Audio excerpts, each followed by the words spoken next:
오늘은 여러분들이 좀 잘 협조해 주시기 바랍니다. 오늘 설교 제목은 사람은 알지 못한다입니다. 제가 설교 중에 사람은 이렇게 말하면 여러분들은 꼭 알지 못한다 해주셔야 합니다. 한번 해볼까요? 사람은 설교 중에 나옵니다. 바짝 긴장하시고 설교를 들어주시기 바랍니다. 제가 요르단에서 목회할 때 만났던 한 가정이 있습니다. 남편 집사님이 큰 기업체의 부장이었고 주재원으로 여러 나라를 다니다가 요르단에 오게 되었습니다. 요르단은 나라 자체는 작지만 당시 시리아와 이라크를 중심으로 한 커다란 중동 시장을 공략하기 위한 한국 기업들의 중동 현지 법인들이 있는 곳이었습니다. 그런데 이 남편 집사님이 이 시리아와 이라크 시장의 엄청난 잠재력을 거기서 일을 하면서 보게 된 겁니다. 그래서 주재원이 끝나면 당연히 한국으로 귀국을 해야 하는데 한국으로 가지를 않고 나 사업하겠다고, 자기 사업을 하겠다고 회사에 사표를 던지고 가족들과 그냥 요르단에 남기로 했습니다. 그렇게 해서 이제 이라크 시장을 겨냥한 사업을 한창 준비하고 있는데 난데없이 그만 2차 이라크 전쟁이 발발하게 됩니다. 할 수 없이 이제 이라크 상황이 좋아지기만을 그냥 기다릴 수밖에 없었습니다. 그렇게 한없이 기다리고 기다리는데 2011년에는 갑자기 시리아 내전이 터져버립니다. 그리고 그 여파로 2014년도에는 우리가 잘 아는 IS 사태가 벌어집니다. 이 IS 사태 때문에 원래 시리아 안에서 벌어진 일인데 이 IS가 이라크 북부 지역을 점령하는 바람에 괜히 옆에 있던 나라인 이라크까지 이 전쟁의 영향을 받게 되었습니다. 그렇게 해서 이 집사님이 그토록 기다리던 이라크 사업은 점차 현실화되기 어렵게 되었습니다. 결국 이 가정은 제가 그 교회에 부임한 지 약 2년 후에 뜻한 바를 이루지 못한 채 한국으로 귀국하게 됩니다. 그런데 그렇게 한국으로 귀국한 지에 1년쯤 지나서 그만 이 부인 권사님이 안타깝게도 암으로 소천을 합니다.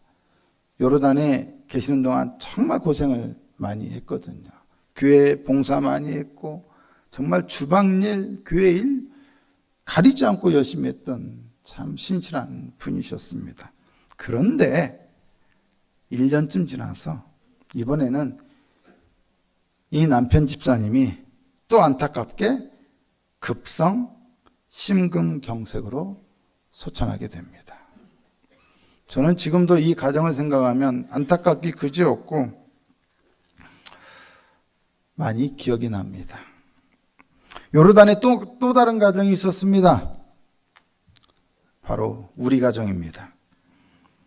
우리 가정이 요르단에 처음 부임했을 때는 시리아와 이라크에서 IS 사태가 발생한 지 1년 정도 되었을 때였습니다. 그때 요르단에 간다니까 다 죽으러 가는 줄 알더라고요.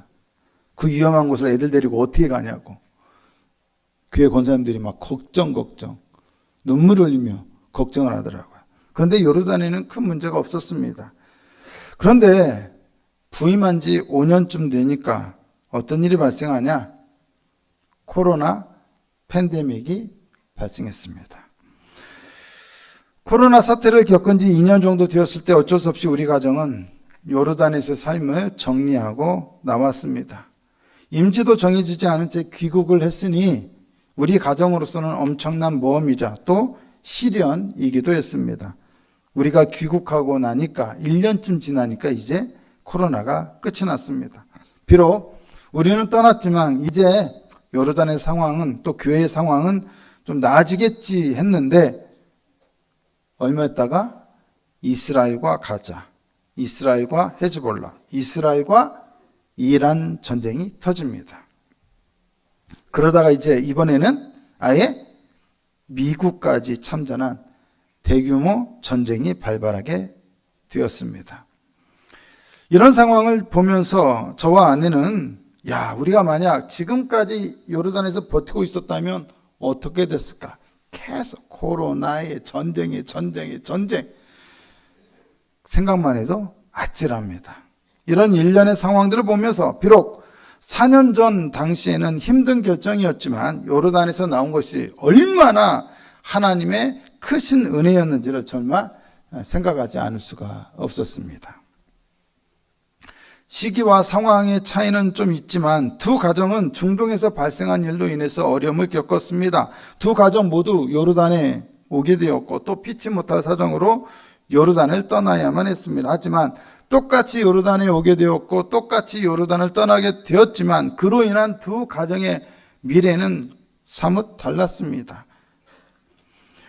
요르단에 전쟁이 계속 발발할 것을 알았다면, 그래서 요르단에 머무르는 것이 좋지 않은 일이라는 것을 알았더라면 그 집사님 가정은 회사를 그만두는 일도 없었을 것이고 주재원이 기간이 끝나자마자 그냥 바로 뒤도 돌아보지 않고 한국으로 돌아갔을 것입니다. 반대로 요르단에서 떠나는 것이 더 나은 일이라는 것을 진작에 알았더라면 우리의 가정은 조금이라도 더 일찍, 어차피 우리가 이 상황을 바꿀 수 있는 게 아니니까 일찍 더 요르단을 떠나기로 결정했을지도 모릅니다. 왜 이런 상황이 발생할까요? 머물지 말고 떠나는 게 좋은데 머물고, 좀 더 일찍 떠나는 게 좋은데 늦게 떠나고, 왜 이런 일이 발생합니까? 그건 간단해요. 우리가 우리의 미래에 벌어질 일을 알 수가 없기 때문이죠. 그래서 전도서 9장 1절에 우리가 버리는 일이 하나님 손 안에 있는데 전도서 9장 1절에 뭐라고 되어 있습니까? 그것이 사랑을 받을는지, 사랑이라고 했어요. 사람이 아니라. 네. 제 발음에 문제가 있었습니까? 사랑을 받을는지 미움을 받을는지 사람이 알지 못한다는 거예요. 우리가 하는 일이 다 하나님의 손 안에 있지만 사랑을 받을는지 미움을 받을는지, 여기서 사랑이라는 것은 뭡니까? 축복을 의미하고 은총을 의미하고, 미움은 저주 혹은 화를 의미합니다. 그냥 쉽게 말하면 사랑은 행운이고 미움은 불행인 것이죠. 우리가 하는 일이 나중에 이게 축복이 될지 저주가 될지 알 수 없다는 거예요. 우리가 알 수 없어요. 우리의 삶과 우리의 미래는 대단한 불확실성 가운데 놓여 있습니다.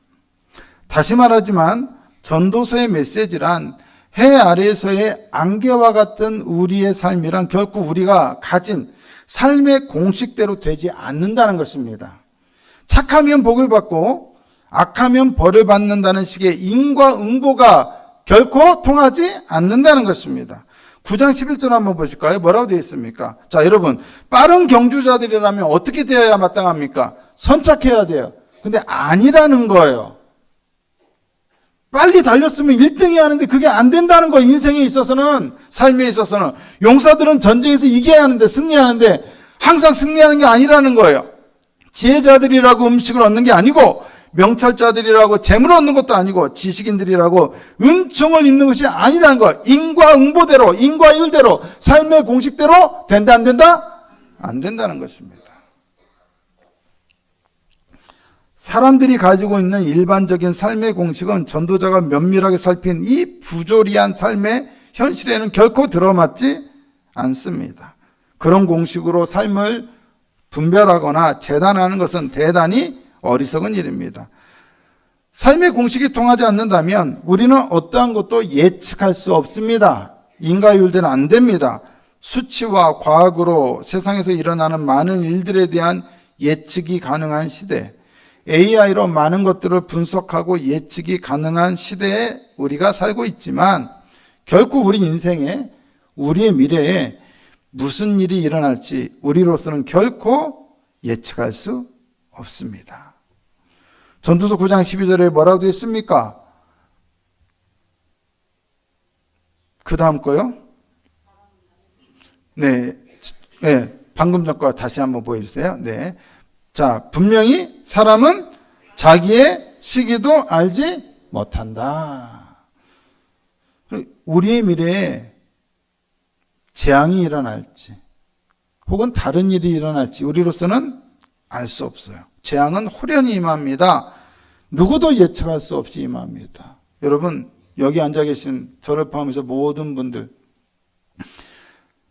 이란과 미국의 전쟁이 일어날 것을 예측하신 분 계셨습니까? 삶에 무슨 일이 일어날지 사람은 네, 정신 똑바로 차려야겠죠. 여러분, 최초의 살인사건은 무엇 때문에 일어났습니까?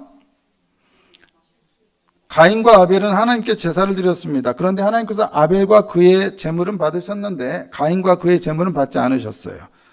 여러분, 누가 혼나야 합니까? 안 좋은 일이 일어나야 한다면 누구에게 일어나는 것이 맞습니까? 그런데 누구에게 안 좋은 일이 일어났습니까?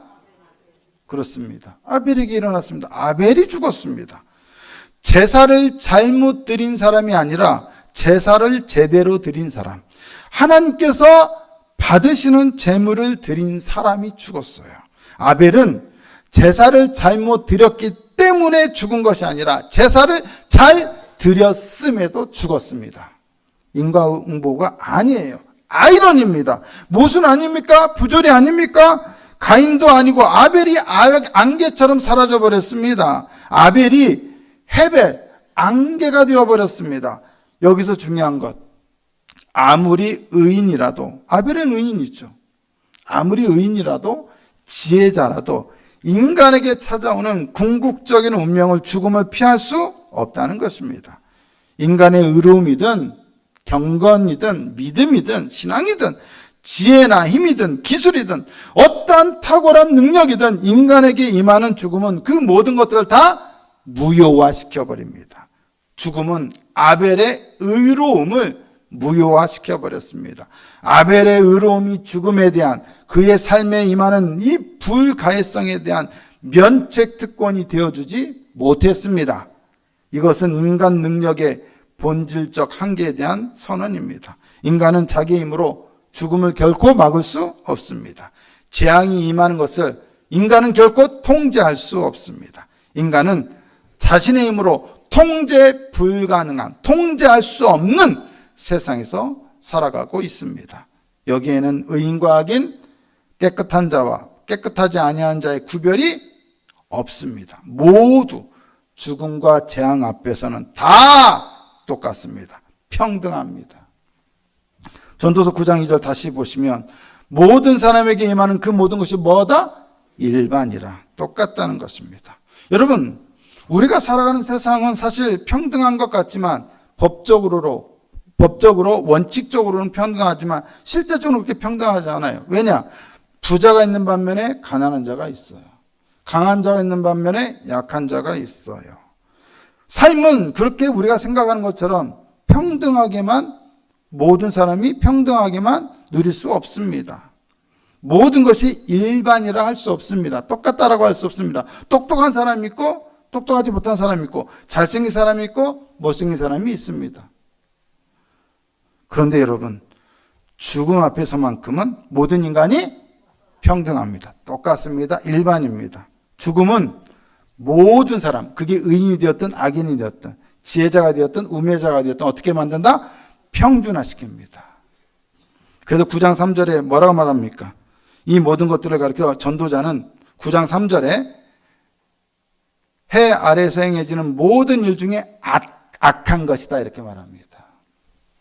여기서 악하다는 것은 도덕적으로 문제가 많다 그런 의미가 아니라 인간의 이성으로는, 지혜로는 도무지 이해할 수 없는 모순이요 부조리이며 불합리하다는 것입니다. 어떻게 이럴 수가 있느냐? 이 말에는 열심히 선하게 살았는데 결국 악인과 같이 똑같이, 의인이 똑같이 죽음으로 끝난다면 인간의 노력이 무슨 소용인가 하는 허무한 탄식의 의미가 담겨 있습니다. 자기의 노력이 죽음 앞에서 아무 소용이 없다면 인간은 결국 무엇을 선택하게 될까요? 두 가지 선택 가능성이 있습니다. 전도서 9장 3절을 보니까 하나는 인간의 마음에 악이 가득한 것이고 그 다음 거요. 그 다음에 하나는 미친 마음입니다. 미친 거예요. 광기예요. 광기. 마음에 악이 가득하다는 것은 어차피 죽을 것인데 마음대로 살아? 막 살아? 다 똑같아 죽어.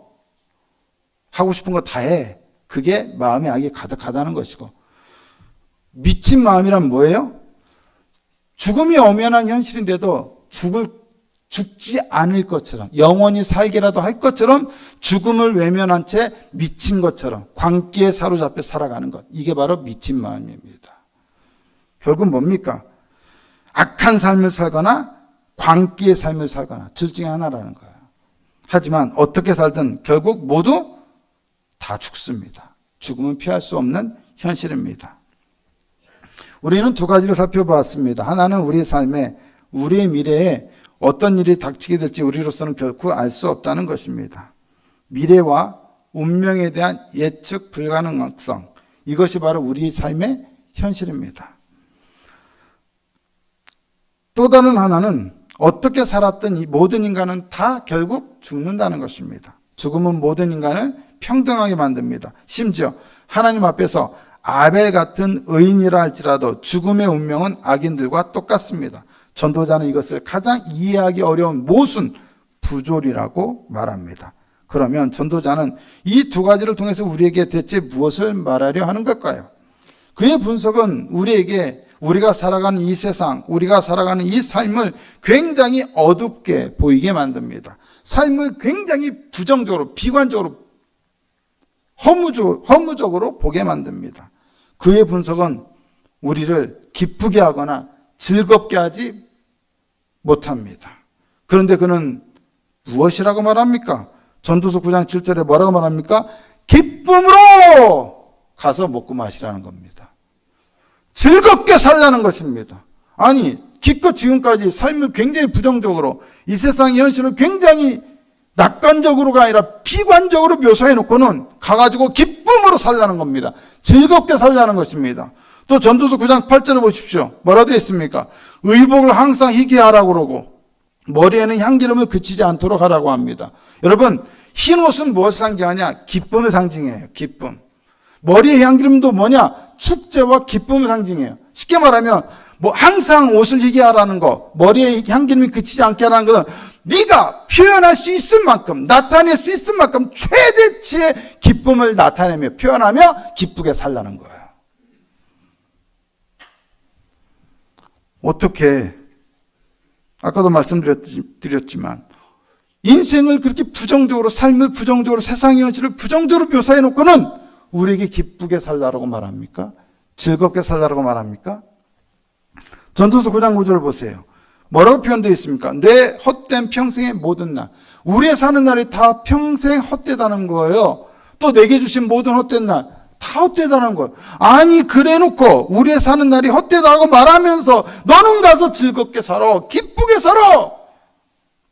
아니, 어떻게 이렇게 결론을 내릴 수 있죠? 이해가 되십니까? 납득이 되십니까? 되십니까? 정말로 대답을 하시죠? 도대체 어떻게 인간의 모든 노력에도 불구하고 재앙의 날에 대한 예측 불가능성과 피할 수 없는 죽음의 필연성에 대해 말하면서 즐겁고 기쁘게 살라고 할 수 있습니까? 여러분, 분명한 것은 이것입니다. 지금까지 전도자가 무엇을 말했든 그의 최종적인 결론은 결코 절망이나 낙담이나 허무나 냉소가 아니라는 것입니다. 그의 최종 결론은 무엇입니까? 무엇입니까? 기쁨입니다.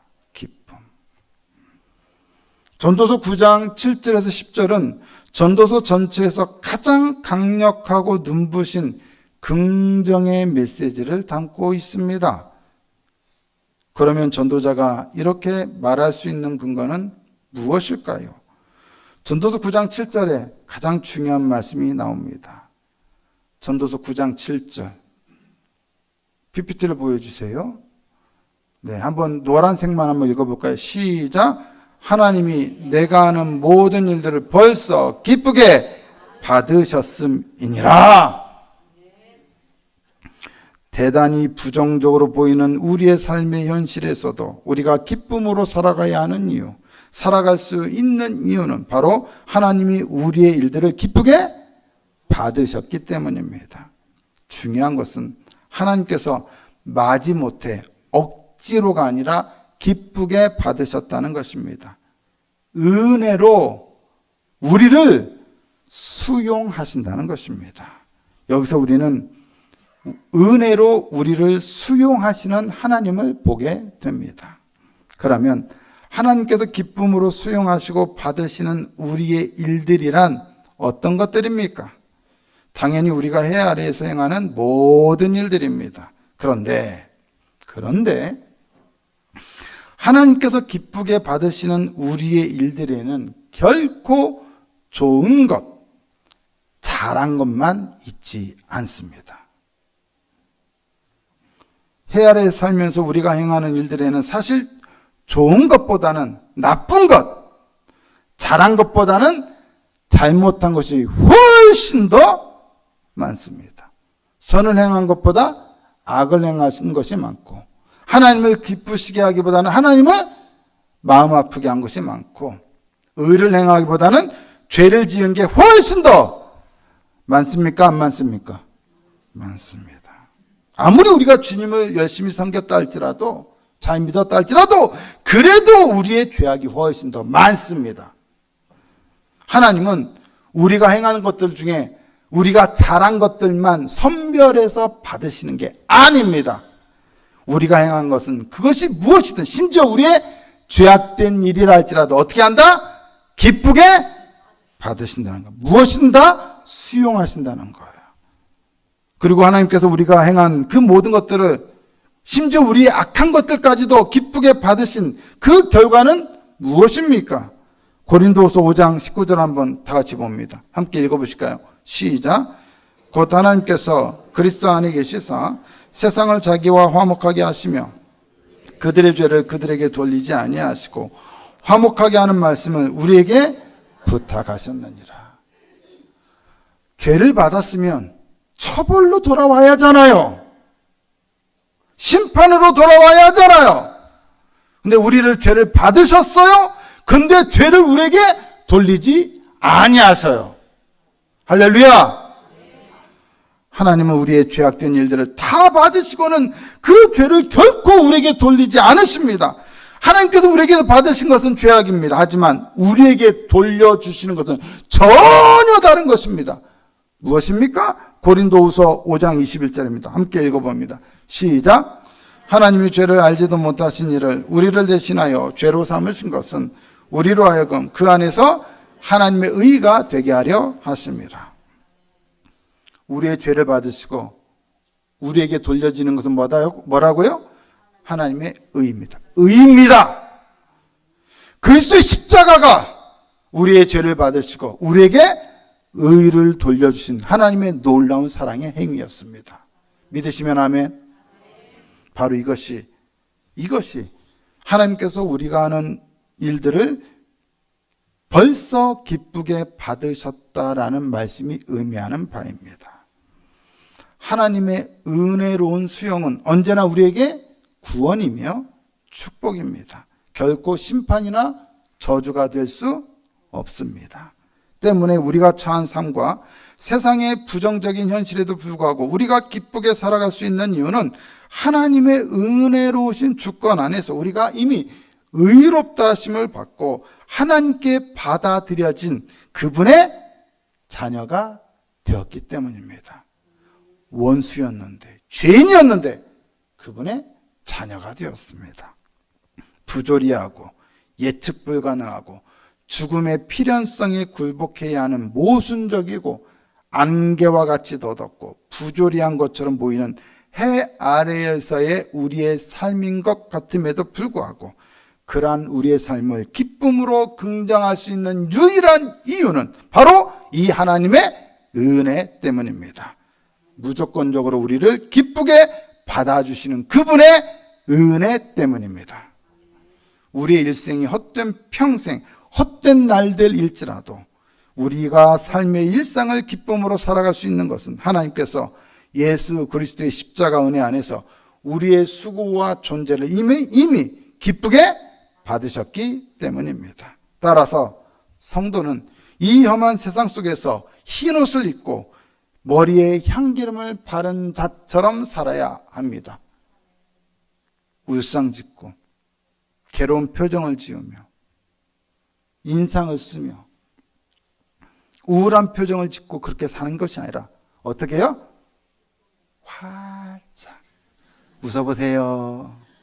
그 이상으로 여러분의 기쁨을 최대치로 표현하며 살라는 것입니다. 한번 여러분 옆에 분에게 내가 진짜 기뻐요, 최고의 기뻐요 표정 한번 보여주세요. 쉽지 않죠?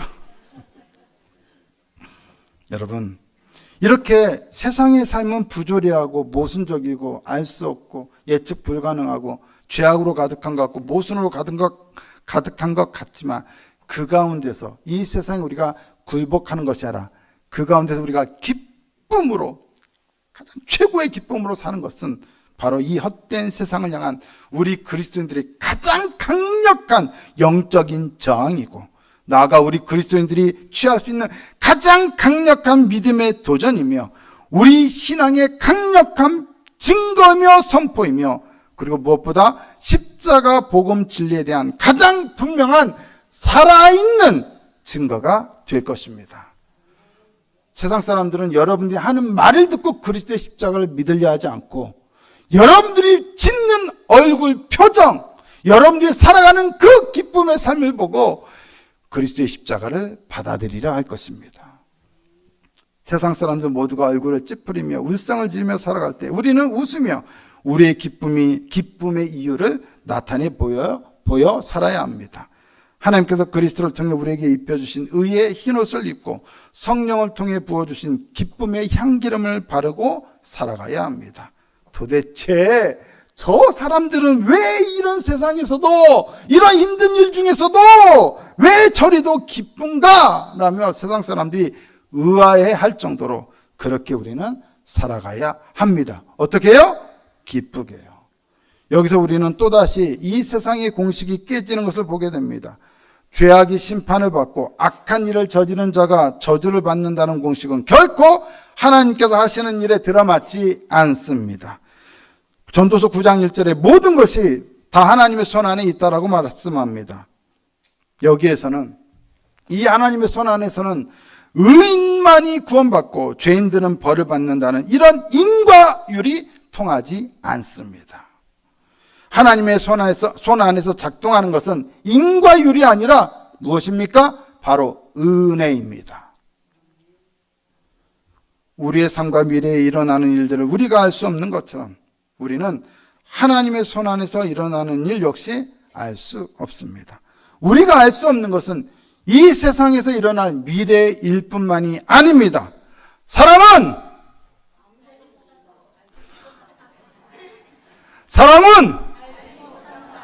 우리는 알지 못합니다. 세상의 미래에 어떤 일이 일어날지 그것뿐만이 아니라 하나님의 손 안에서 이루어지는 그 놀라우신 은혜의 넓이를, 그 사랑의 깊이를, 그 자비의 높이를 사람은 알지 못합니다. 에베소 3장 18절 19절 한번 보실까요? 같이 읽겠습니다. 시작.